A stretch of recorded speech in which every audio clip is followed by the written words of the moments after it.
Hey fellas, this is Kirby and this is another episode of KIRBBQ. I'm doing another team interview, and this time I got two great teams. I got Dave Pavone, the Pavone brothers, and Amy Overbey of Meat Coma. I just came from a class where these two were the instructors, and man, I tell you, it was awesome. So I'm just going to pick their brains and hope give you guys some insight onto competition barbecue, and also if you're in the Mid-Atlantic area, talk to you a little bit about the Mid-Atlantic Barbecue Society and get you guys to join in. Dave, let's get started with you. I met you back in 2013. John Atkins, he had a Pigs on the Run competition class. You were one of the instructors then. So how did you get started in competition barbecue? So I started cooking competition barbecue in 09, but in 08 I met John Atkins and I took a grilling class from him, and I turned it into a competition barbecue class for everybody. So when we got done, he said, you know, you're going to be good at this. Well, little did he know I would just be fun at this. That's what I like. Okay, all right. So you went to John Atkins grilling class and you turned it into your competition class, and from there you've just been competing. Last year you were on fire. You were winning all the time. Every comp I went to. Pavone brothers. Last year at Smithfield Barbecue Classic, I judged there. You took Grand Champion and you went to King of the Smokers in California. Tell us about that experience. King of the Smokers is a different comp. It's a guinea pig comp. It's run by Sterling Ball. It's probably the closest thing to a barbecue Christmas you ever want to see in your life. It is just a blast, and it's a fundraiser, which makes it even that much better. So there's not much you can say about King of the Smokers that isn't good. So I am sorry to hear that he announced this will be his last year at King of the Smokers. So hopefully he'll come back with something else that's new and exciting. Okay. But we'll wait and see, but we'll try for this one again. Okay. All right, Amy, so you're a female competition cook. Tell me about that experience, being a female competition head cook for a team. What is that like? Yeah, so I got my start cooking in Memphis with my aunt's team.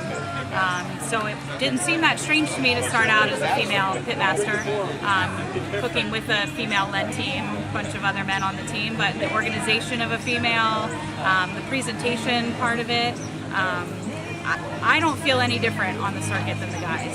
It's a family no matter who you are, and I feel like I am just as respected, just as appreciated, and fit right in with the rest of the family like all the guys do.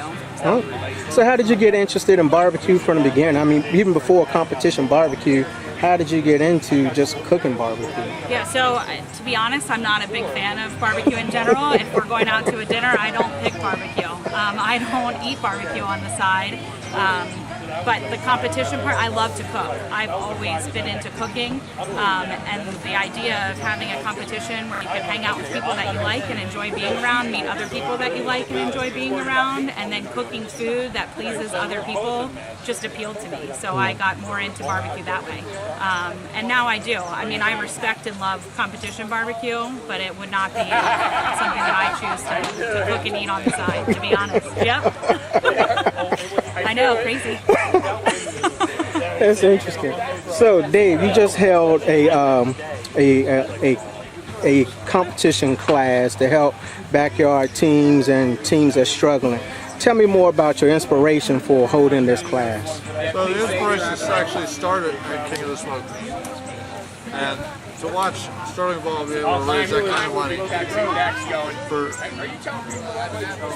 child so-called charity, I wanted to do something on that realm. I also wanted to do something that I'm not seeing done. I'm not seeing barbecue getting into the communities and getting around, so therefore the children's donations came up. And I asked Mava to join in with me because I wanted Mava's team membership to come up, and membership counts to come up, so that more people would be supporting barbecue. And this is just, and the other thing is that I went to several classes that are very high dollar. There's a lot of people who cannot afford those. So I try to make it reasonable and affordable for teams of all sizes coming in. Okay. So you mentioned the acronym MAMBA. What does MAMBA stand for? Mid-Atlantic Barbecue Association. And both of you are active members in the Mid-Atlantic Barbecue Association. Tell me more about the Mid-Atlantic Barbecue Association. So I'm on the board of directors for the Mid-Atlantic Barbecue Association, and it's an association that runs along the Eastern Shore and Mid-Atlantic region. So from New York down to South Carolina, all the teams are included. You can do an individual membership, a family membership, or a business membership. You get discounts to certain things like Gunter Wilhelm's knives, barbecuedata.com, there's a discount. Trying to include more member benefits such as these classes.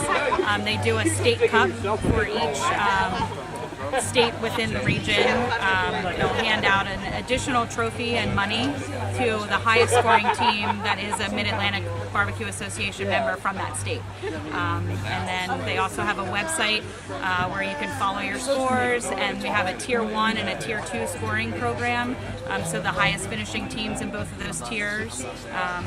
I always get these backwards, so help me out. Tier 2 is the number of comps, yeah. 7, I think it is. Okay, so your top 7 scores get counted, top 5 for the tier 1. I think I got backwards though. I always go backwards. I think tier 1 is no limit. How many you do, but they take your top. Over 7. Yeah. Okay, so the Tier 1 teams are the teams that have competed 5 or more times, and their total score is accumulated to see who gets Team of the Year. And the Tier 2 teams are teams who competed maybe 5 or less teams, and their scores are aggregated to see who gets Team of the Year. So it's 7 or more, but they take 7 or your more, top, okay. Yeah, and then it's 7 or more for the tier 2, and they take your top 5 scores. Okay, and then take the top 5 scores. So if you're a team in the Mid-Atlantic area and you want to compete but can't do the 20 or 30 teams comps a year, but you want to get recognized for what you're doing, being in the Mid-Atlantic Barbecue Society member would be a great benefit to you, because then the competitions that you do can be counted towards you becoming a Team of the Year at the end of the year when they hold their annual banquet. Correct. All right, so guys, that's something to consider, especially if you're in the Mid-Atlantic region, becoming a member of the Mid-Atlantic Barbecue Society Association. That was one of the reasons why I joined. Haven't made it yet, but that's one of the reasons why I joined the Mid-Atlantic Barbecue Association.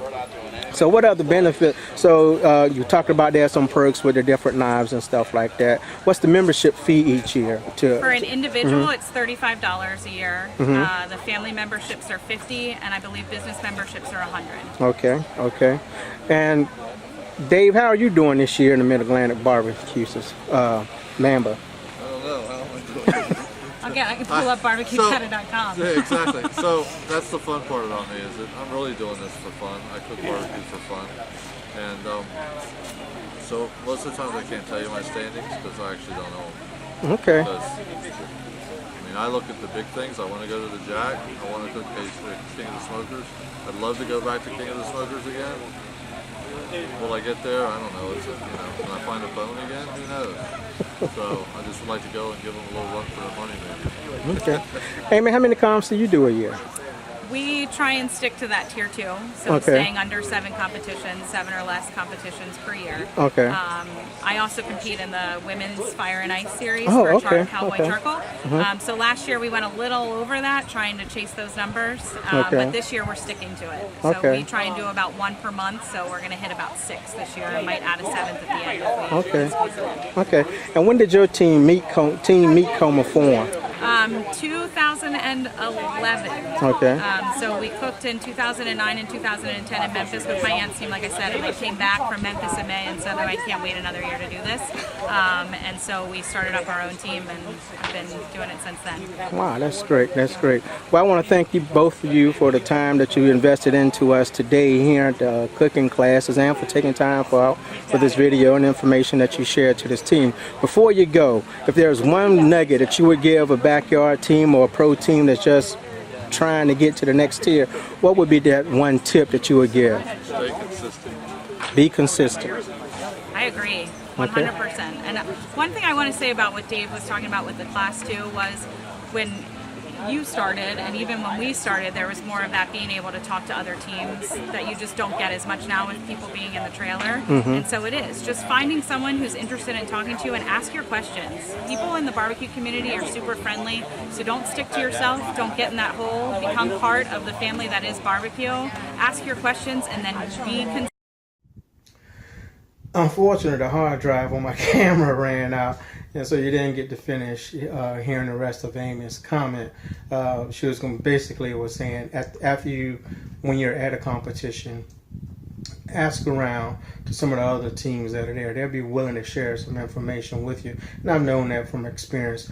I'll never forget when I did my first pro competition, one of the Charles Cridlin from Wolf's Revenge, he reached out to me and like showed me some stuff at my first comp, and that same competition I was also beside Jerry Stevenson of Redneck Scientific, and he shared some stuff with me. I mean, they didn't give away their secrets, but they shared some stuff with me that helped me finish a comp. And she was she had concluded her statement by saying, just be consistent in what you're doing. Whatever you're doing, just be consistent. And I will also stress that's probably my main issue is just being consistent. It's just getting out and practicing. Even if you can't make a comp, I'm not able to do like a 30, 40, 15, 20 comps a year like some of those guys. I'm like, it's expensive. The hobby is expensive. So you just can't make it all. And if you really want to compete, you're trying to buy all those expensive meats, it just kind of get cost prohibitive for some of us. So, but if you practice and you consistently practice, when you do show up, you can get your name called for something, okay? And maybe even end up making the top of the page. All right, talking Rick Flora, top of the page. All right. Well, anyway, that concluded this video. I hope you enjoyed it. I'm sorry it was a lot of background noise. We had just concluded the class, so some of the members of the class that hung around was still talking. Then right beside Dave's place, there was a restaurant or whatever, but people was going to, you heard the music and all the stuff in the background, so there's like a restaurant or something going on.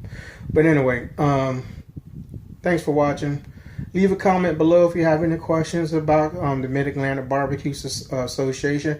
There's a link in the description box. If you want to click on it, go check out that. Also, if you want to check out Dave Pavone's Facebook page, and check out Amy Overton's page, also Facebook page too. Let them know KIRBBQ sent you. Okay. Hey. Okay, you guys. Y'all have a great day. Subscribe, share, check it out. Check out. Stay tuned. I don't know what's going on with my voice. Yeah. Like my page, share with a friend. Thanks.